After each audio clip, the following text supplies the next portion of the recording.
Alright. How's everybody doing out there tonight? This is Scotty coming to y'all tonight on YouTube channel. Tonight's subject is going to be a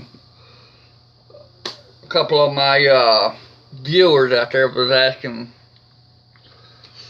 about hazmat. I am a hazmat driver, and they asked me the question on what do you do when you go and pick up a trailer that's a hazmat trailer and they've already got it sealed. Well, what do you mean, what do you do? So stay tuned for that. So hit that subscribe button, hit that notification bell, give me a thumbs up, thumbs down, leave some comments down in the comment sections, and I will answer them as truthfully and as possible as I can. So welcome back, y'all. This is Thursday, September the 10th. Thursday, September 10th. Yeah. Couldn't remember the day was Thursday or Friday. Today's Thursday all day. Okay. Alright. So I've got a hazmat license, and I highly encourage everybody to stay away from the hazmat as they possibly can. There's not no money to be made in hazmat. Y'all think that there are money in hazmat. There's not no money in hazmat. There's really not. It's just not. So, alright. So you've got a load, you got your loaded trailer that you've got to go pick up. And it's a hazmat trailer. Like I said, all you got to do is take an empty to them and pick up the loaded trailer and get the BOL, bill of landing. And it's got to go to so-and-so where. So you get out there. You don't know what kind of chemicals there is, but it's sealed. So I'm looking around. I don't have my hazmat book here with me. I've got a little orange hazmat book. Thought I had it here at the house. Guess I left it in my truck, like I normally do with everything else. But you got a hazmat book, orange book. It tells you about all the chemicals that are hazmat unit. It's better to have that little booklet. You gotta have that booklet. It ain't no better to it. You gotta have that little booklet. And with your bills and papers and all that stuff inside that booklet on that page of whatever chemicals that you may have. And you gotta have it within reach. I like to lay mine down in the passenger seat. That way, all I gotta do is when I jump out of the truck, I just grab that book and I've got all the information that I need on that load. And I got my hazmat book. So here's the thing. You go there and they said, oh, well, it's already been sealed and everything. You're good to go.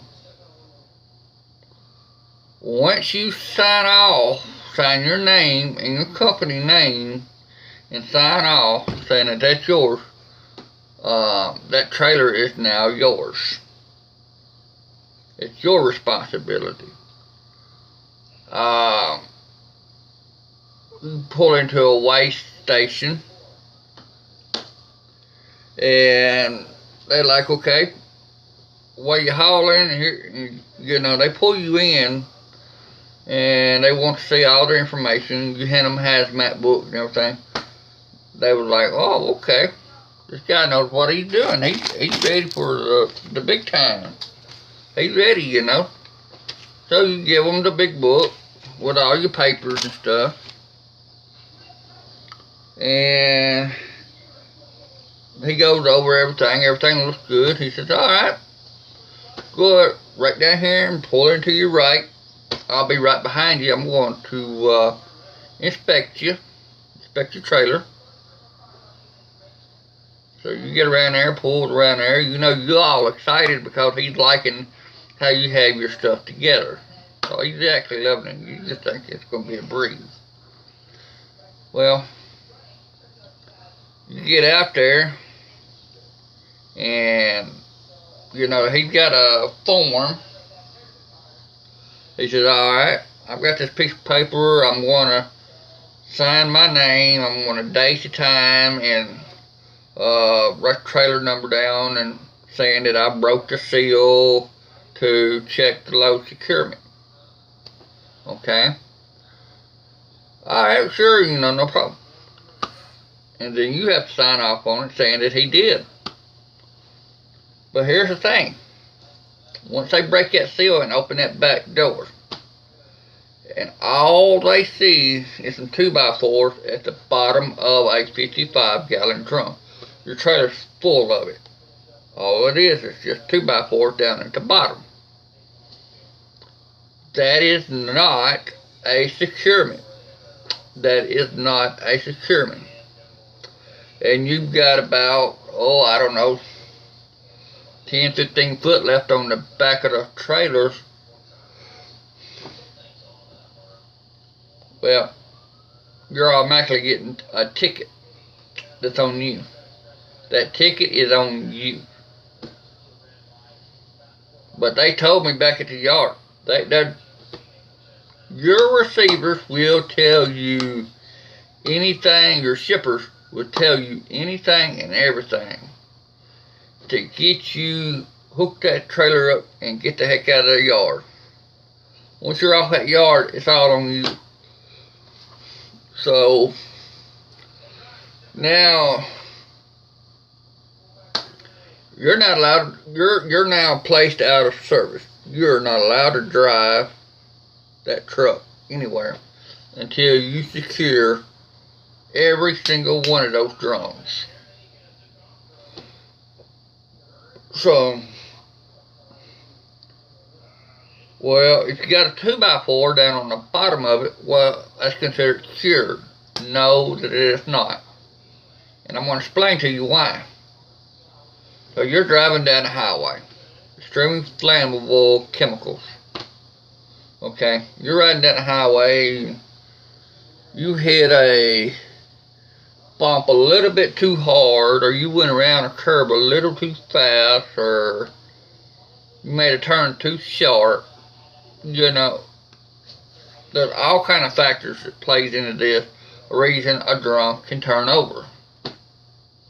Those drum turns over, it starts leaking out, and it gets out on the roadway, starts leaking. Well, here comes John Doe coming down the highway, lighting up a cigarette. He's sitting there smoking away, and he gets done with it. He tosses it out the window. Landed right on top of that chemical spill that's coming from your trailer.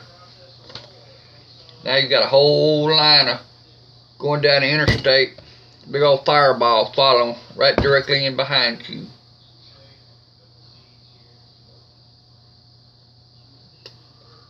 That's not going to be pretty. So, the company will be fined, of course, but you will be fined and it will be held on your points. So, it is against the law if you do not check your trailer for proper securement. I ran into the same little deal, several years ago when I first started driving, and luckily I was smarter than most of the people that come pick up loads from there. I don't exactly remember what I was picking up. I don't remember if it was oil or it might have been catalyst, organic peroxide.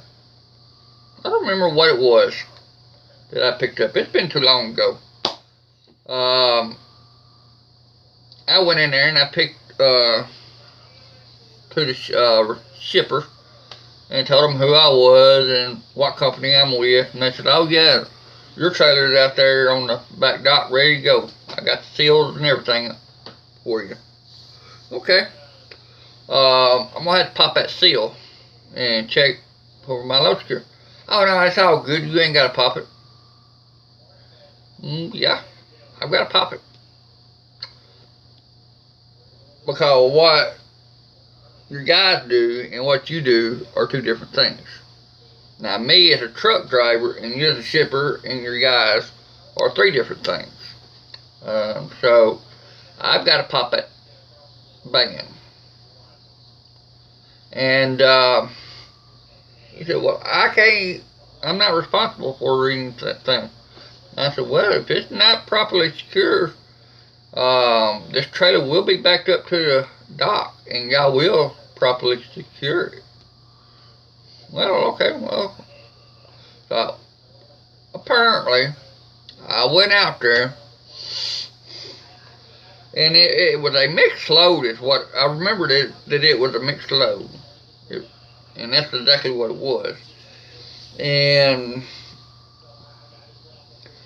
in my BOL, bill of landing, it tells me exactly what is on the trailer, where it's located, and how far down it is.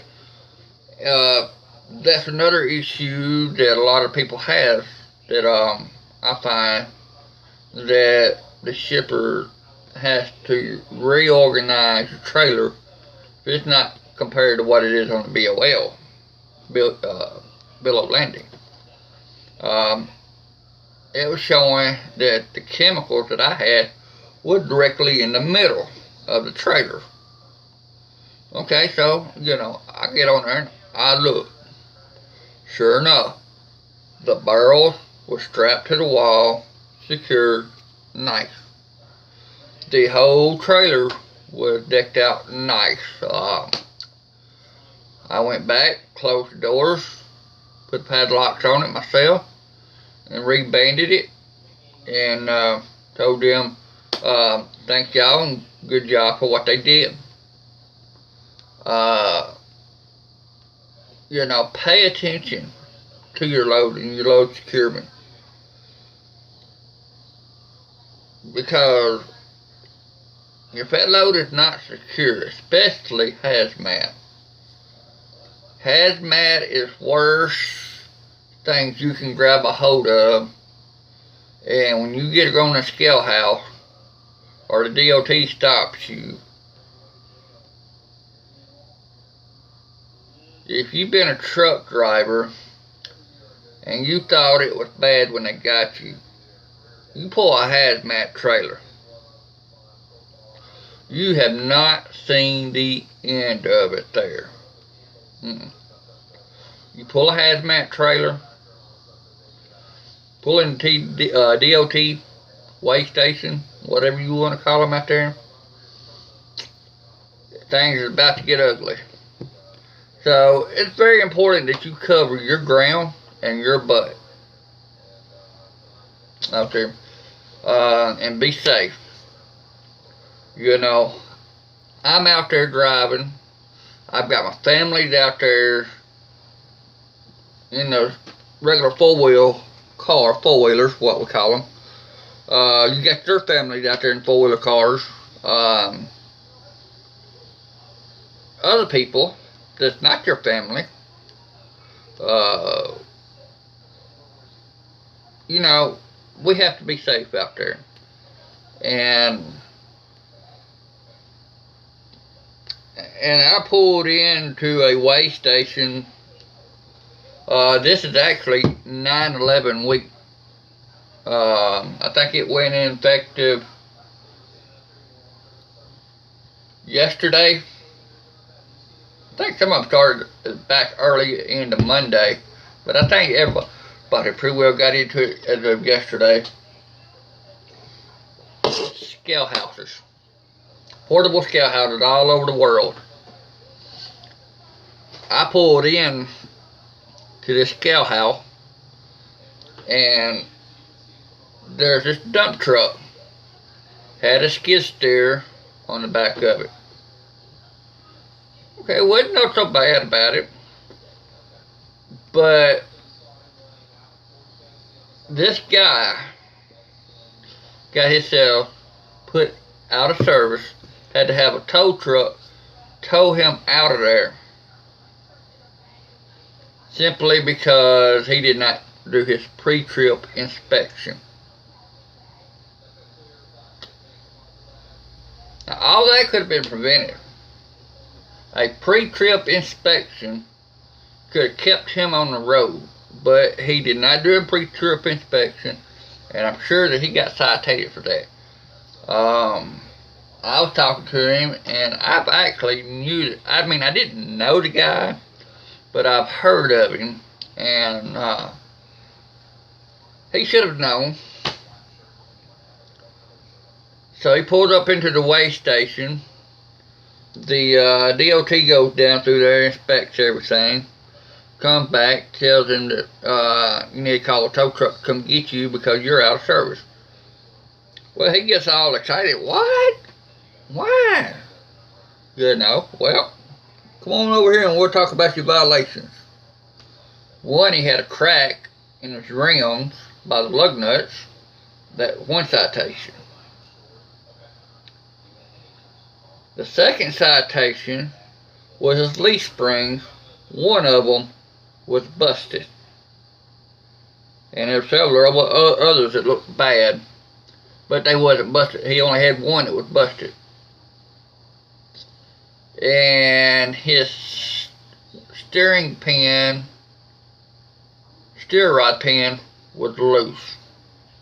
In other words, when you get out there, you're not supposed to move his arms whatsoever. He actually had a little play in his. Of course, it was loose, is all it was. But simply, he didn't do his pre-trip inspection. I mean, if he would have done his pre-trip inspection, he would have caught those things. He would have addressed some things, and it wouldn't have cost him near as much money to be out of service. So it's just the same way with hazmat, you know. Do your pre-trip inspection. Check the chemicals. Make sure before you leave that shipper that everything is tightly secured and where it needs to be on the BOL. Because believe me, if you got a trailer and the chemicals on your BOL, bill of landing, says the chemical is right here in the back, and they loaded that thing the first. Okay, so you put your chemicals all the way up to the front of the nose of the trailer. Well, they're supposed to be back here in the back, but they're not. So what do you do? Well, first of all, you go back in there and you tell the shippers, hey, I'm looking at my BOL here, and I'm seeing my chemicals are supposed to be on the back. They are not. Where are they? Oh, they're on the trailer. They're on the nose of it up there. Well, I'm going to back up into the dock. I want y'all to unload that trailer and put the chemicals on the back. Oh, no, you're good. You're good. It's all powder. I don't care if it's powder, liquid, solid. It doesn't matter. Hazmat is hazmat. And when you go across that scale, remember, it is your tail. It is your tail out there. So, make it right.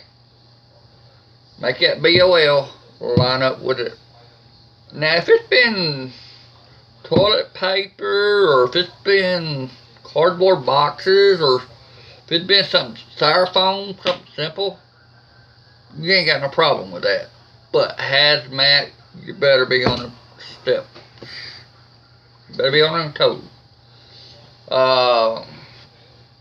That's all I've got to say about the hazmat. Shippers may not want you to cut their bands once they seal it.